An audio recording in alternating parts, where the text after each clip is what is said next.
I'm an organ donor on my card. Are you an organ donor? Yes. So we've just always thought that that was the right thing to do. And turns out our daughter had marked organ donor on her card too. And she had a brain aneurysm essentially, and died very suddenly in February. But her roommates were awesome, and they didn't know what's going on. She just has a big headache, and then she passed out. And so they did CPR. She stopped breathing, and her heart stopped. And they did CPR, which was awesome. And when the paramedics came, they continued CPR until they got her to the hospital. But in the emergency room, they did some tests, and they determined likely she was already brain dead. And Brian's sister was there, and Brian's sister has her work is in social work in hospitals, and so right there, she said we might want to start talking about organ donation. But the hospital said we can't talk about that. We, the hospital, can't talk about that until there's been absolute final determination of death. But Brian's sister was able to talk to us about that, which was really helpful because then we could start thinking about it. Go ahead. Her roommate was a new CPR trainee that passed and got certified. So her roommate and their friends were just playing a board game, and she had this massive headache. And the symptoms occurred shortly. She had no idea what was going on. But the gift that they brought was the ability of continuing her gift of donation.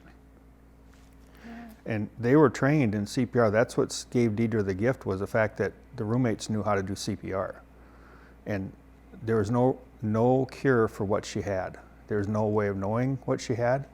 The AVM of the brain is something that happens, and there's no symptoms. So had they not performed CPR, she would not have been able to give that gift.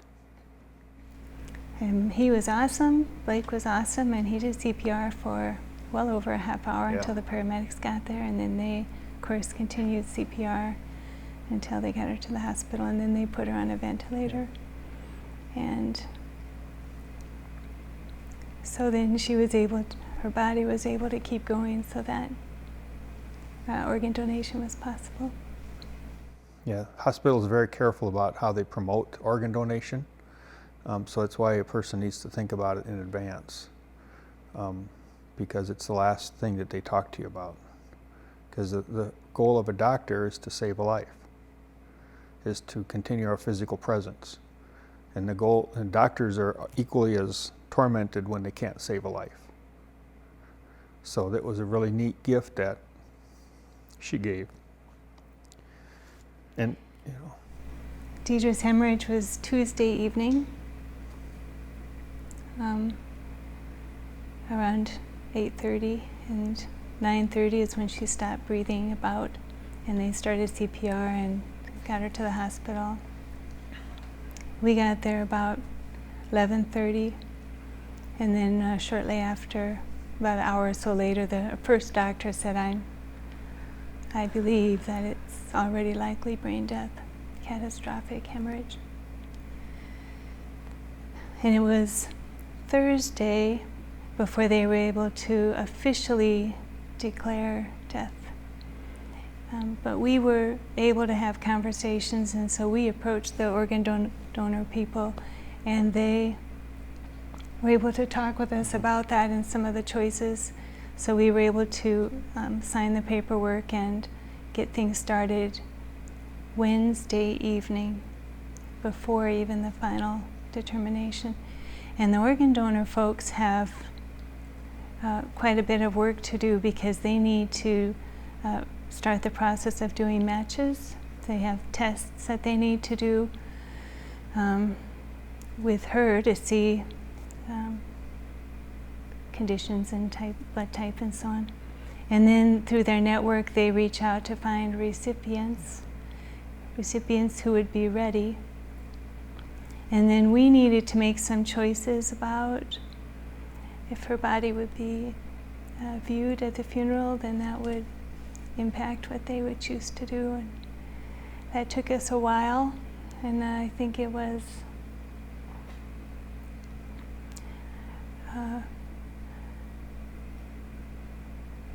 Saturday morning. Or maybe Friday night Right. when we finally said, we already had said we would have a cremation, so that impacted how they were able to do things. And then Friday night, finally, we said there would be no viewing of the remains, they say, which meant that she could be an organ donor. And a body donor. And they call it tissue donor. Tissue.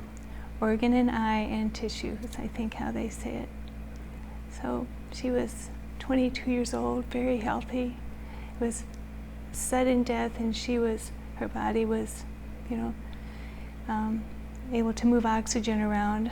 So they were able to donate everything, pretty much.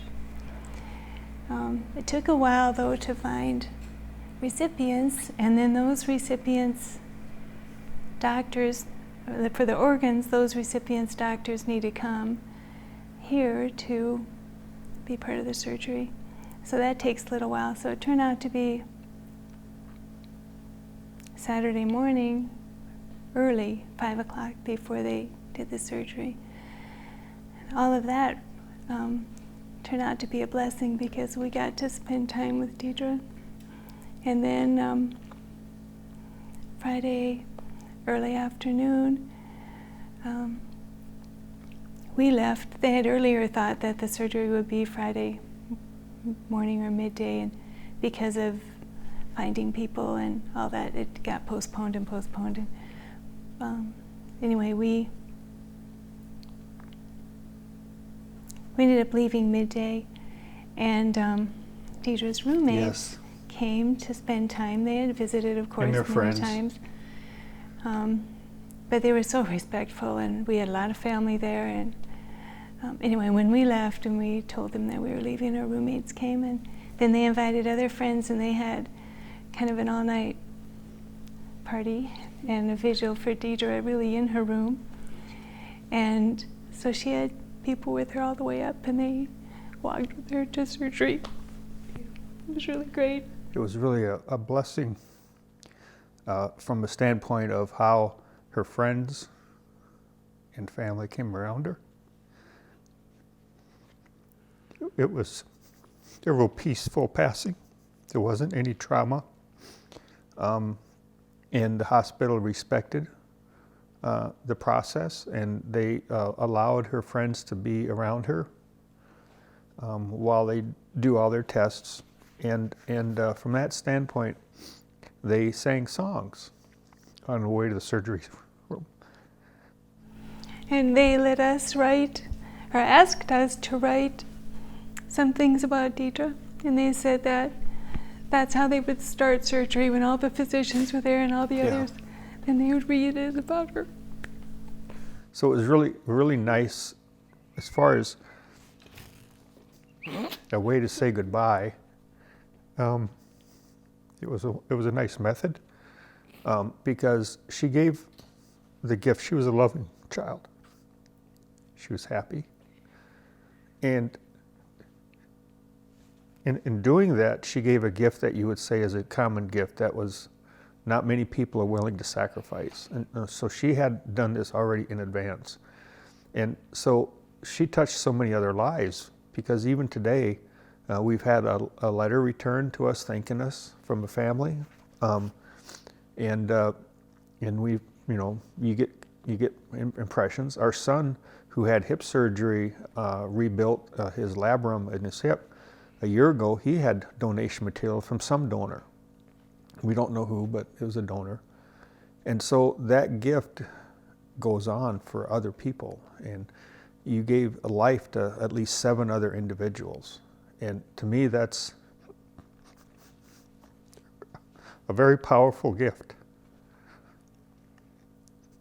Yeah, the organ donor people are so helpful. They walk us through the whole process. And then they would tell us about matches. So even before the surgery, we knew, at least for the organs, a woman at this age would receive this organ and a man at this age would receive this organ. And then, like Brian said, we've already received one letter from a recipient and a photo of his family, which was pretty awesome. Really cool. And we've received a couple of follow-up letters from the organ donor folks, and they have a network of others that you can connect with if you want. So they have really great support. And practical things like billing. Our insurance paid for the hospital up until the final declaration of death, and then the organ donor folks pay for everything after that, and they're proactive and would say in every letter, if you receive any bills that happen after this time, please contact us. And I had to do that once, and they were right there to be helpful.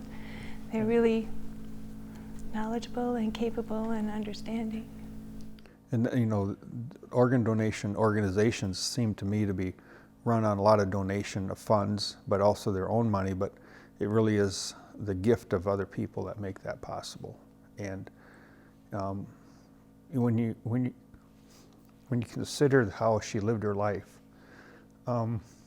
helping the underserved. Yeah, she was really passionate about helping people and speaking up for those who couldn't speak up for themselves. And so we feel really sure that she, given that she was gone, that this is what she would have wanted. Yeah, and she had thought this quite a bit in advance. Deidre never really told us that she wanted to be a donor. You know, we just did it ourselves, but that emphasized my support to check my driver's license again to make sure it was that way, and our son did the same thing. And I think it's important because what is the body after you're passed on? It's a physical, biological material, and so if you can give life to someone else and they can extend it and help other people, I think that's very appropriate. I don't see any problem in doing that.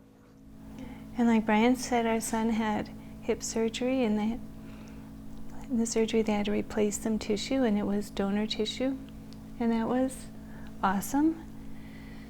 And then Deidre passed, and then August had another surgery this spring on his other hip, same thing. And it turned out he needed donor tissue for that too. But that was a whole different realization for us about how somebody went through this and donated it, which was really awesome. Yeah, because you consider the life-giving organs of your heart, not only the heart, but the liver, the pancreas, the eyes. You create a whole nother environment for someone to extend their life and make an impact. So one person can make an impact in life through the butterfly effect, but here you have 7 more people, plus whoever else in other parts. So I think it speaks volumes to the type of person that she was, but also speaks volumes to our medical industry and how we've advanced medicine so far to help other people and to extend life in a physical form.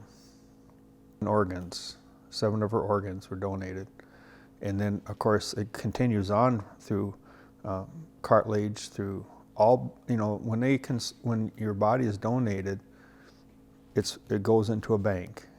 And so they try to match all the critical organs up, and then the rest of it goes into a bank. And there's a cycle time, but that's one of the few things that we couldn't do 50, 80 years ago. And today we can extend help people out. Cornea transplants, just continue on with the list. So, but she always smiled. Deidre was always smiling. She was always happy. You can see by the pictures that we showed you in her book, and her friends thought highly of her. We had a little memorial service down at the University of South Dakota. They did that actually all on their own. Yeah, they organized, but we told them we'd do that, and that was a very powerful thing for the students and friends of hers that were there to be able to come back, and we brought them into the, like, you know, they were able to also tell stories and you know, celebrate life, because that's really what we're doing, is celebrate life for another person. But it was good.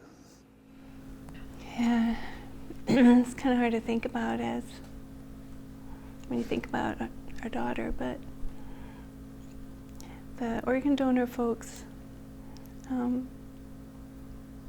helped us think about, she was really in good health, and because we chose cremation of her body and because we chose not to have a viewing, then they could use a lot of her, like skin for burn patients, and her eyes, parts of her face for people who have facial deformities, like happened to her son, you know, ligaments in parts of her body. It's really hard to think about as a parent, and it's really hard to go through that decision time, but in the end, it was a good feeling to be able to make the kind of choices that enabled that. So I would do that again. I would choose cremation, and I would choose not to have a viewing so that they could help as many people as possible. So, you know, and that's how she would have wanted it. But it was, she lived a full life, and we had 22 blessed years of her in our life. And you know, Deidre was a gift, and that's how we look at it. At least I look at it that way.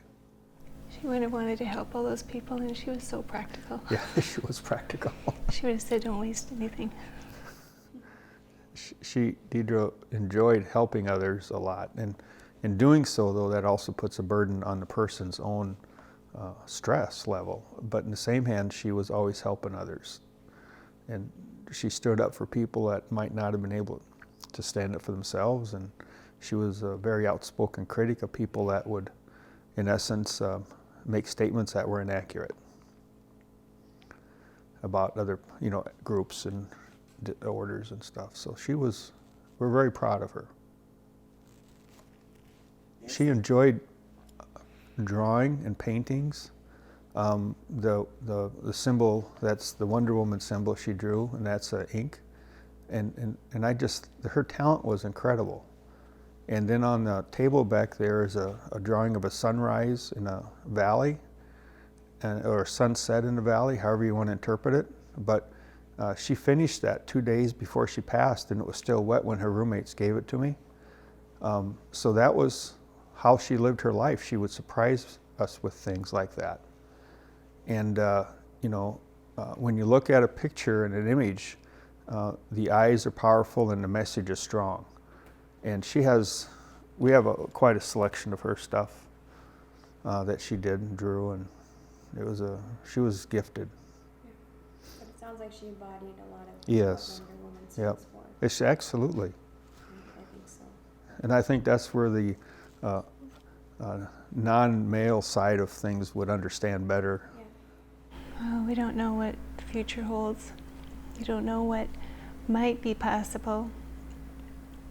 And if you have a chance to make a difference after you're gone, being an organ donor is the best chance, really, to do that. It's the final gift. If you were to consider the last gift that you could give somebody, is the gift of life. And having seen now and experienced it, it gives you a crying, joyous celebration, because knowing that at least 7 people had their lives extended, and you don't know who they are. For all we know, they're making big changes in life. If she has any influence on them, they're definitely fired up. So she was energetic. She loved to debate her dad.